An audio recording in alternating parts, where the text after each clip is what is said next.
I mean, I think Pam Bondi is actually great, and Kash Patel are great, but they just got there, Right. So then they just got there, but they're in a hostile environment. They're not in a friendly environment. Right. It's like if you suddenly got put in captain of a ship, but the crew was previously your enemy. Right. The entire crew was Right. previously your enemy. It's not like you have like magical powers. You get made captain of a ship with a hostile crew. You still have a hostile crew. Right. You've got to bring in people who are going to be helpful as opposed to obstructionist. Right. But yeah, I think the public will be rightly frustrated if no one is prosecuted for the Epstein client list, no one at all. Like at least, I don't know, the top 5 or something, like some number. There should at least be an attempted prosecution of the worst offenders. The DOJ may be releasing the list of Jeffrey Epstein's clients. Will that really happen?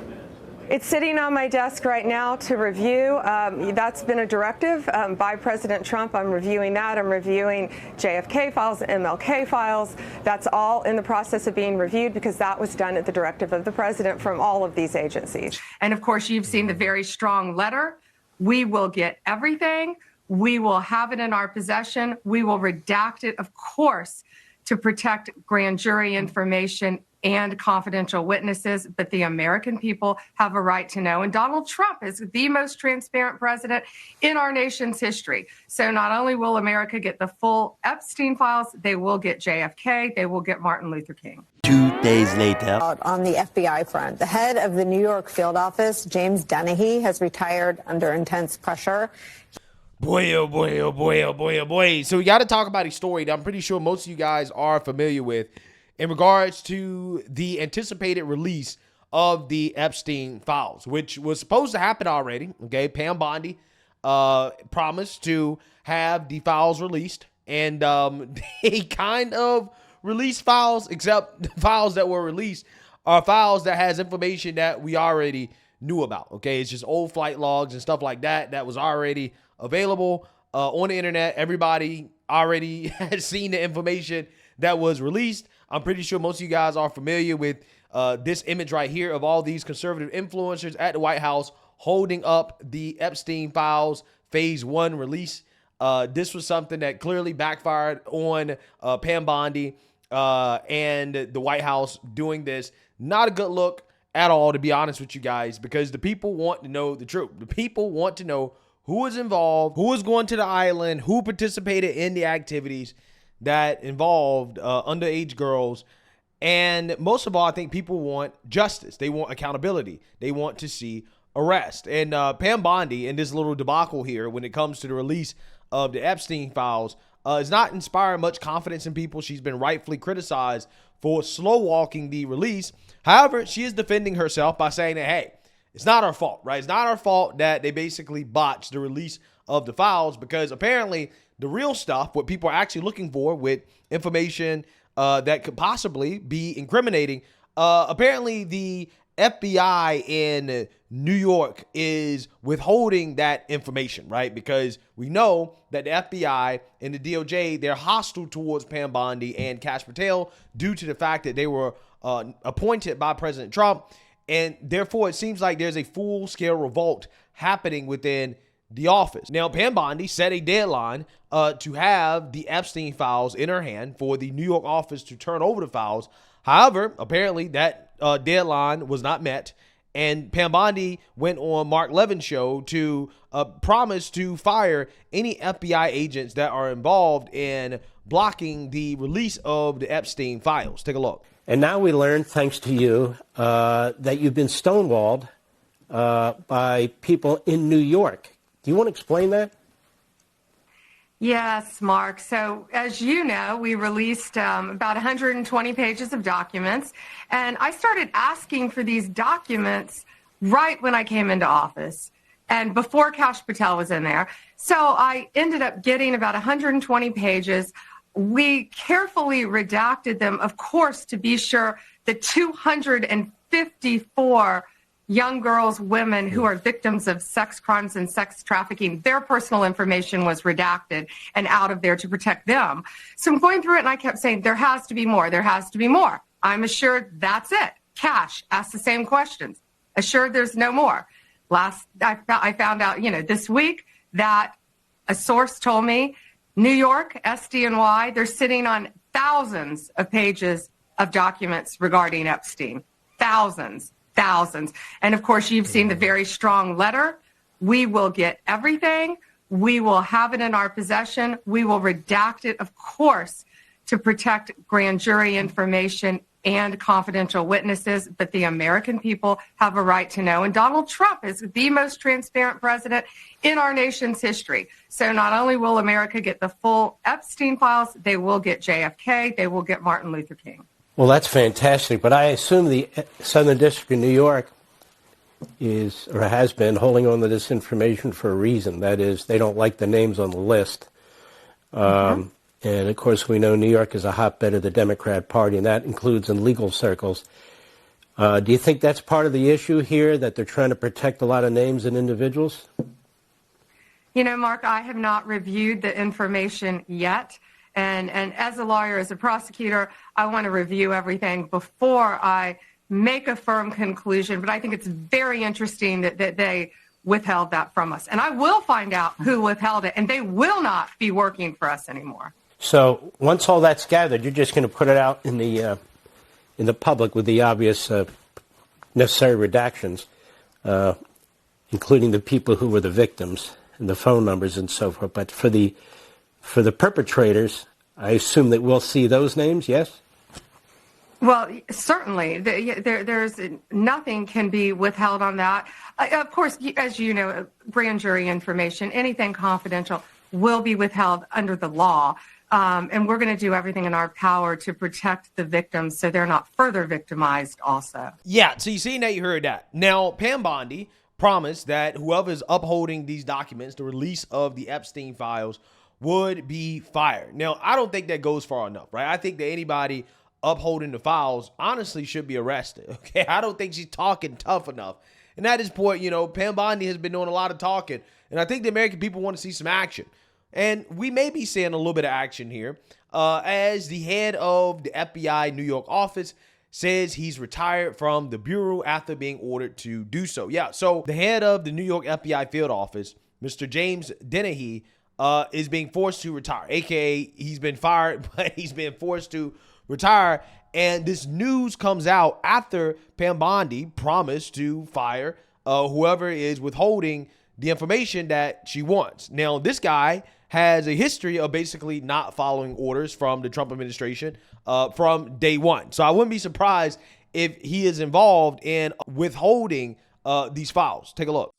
Top FBI officials are openly resisting. Let me just read you from an email that was sent by the assistant director in charge of the New York field office yesterday. His name is James Dennehy.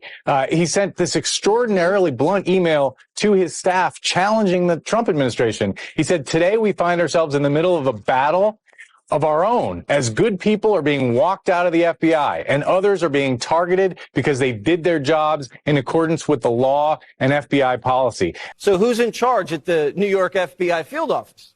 Who's withholding Epstein docs from the Attorney General? James Dennehy is running the show there.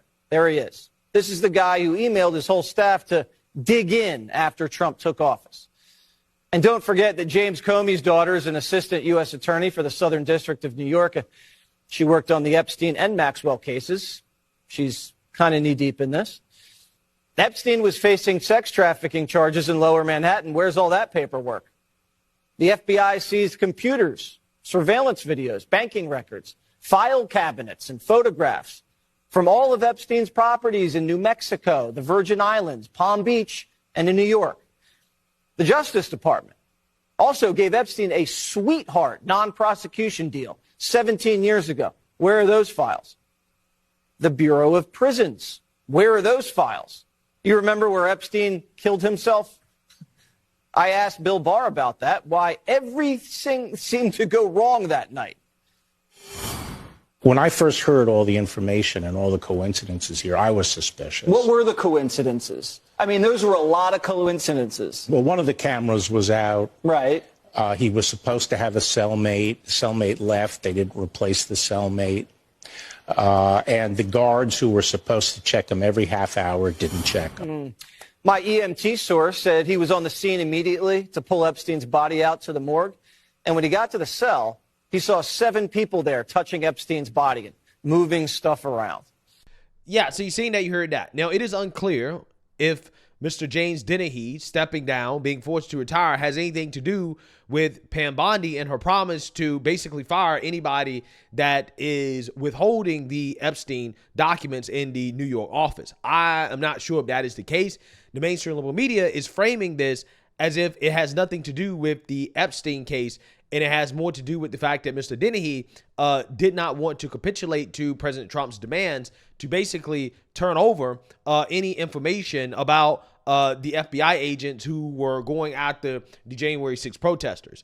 Now, I personally think that the timing here is very coincidental, right?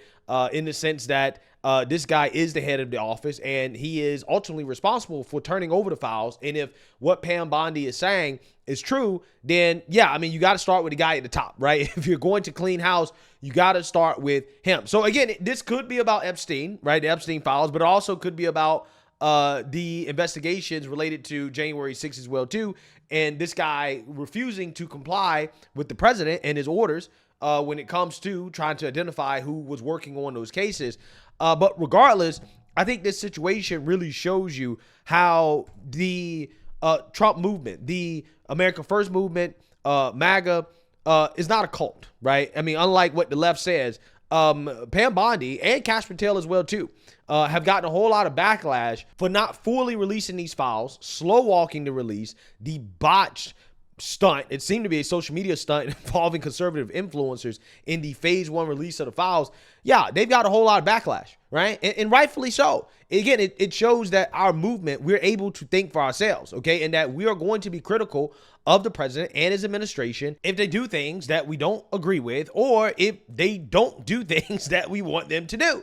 It's really that simple. Unlike the left, again, we're not in a cult. Okay, we can openly criticize our own, and that's what you're seeing happening. Now, in this case, I don't know if there is some nefarious intent that is coming from Pam Bondi or Kash Patel. I am willing to give them the benefit of the doubt, just like Elon Musk, in the sense that, hey, they just got there and they're dealing with a hostile organization, right? I mean, they basically came in and promised to basically rid the organization of the left-wing activists that are prevalent throughout the FBI and the DOJ. And clearly, you know, they're pushing back, right? We saw the message that the head of the FBI in New York put out there about how he didn't want to comply with President Trump's orders, right? So these people have to be weeded out.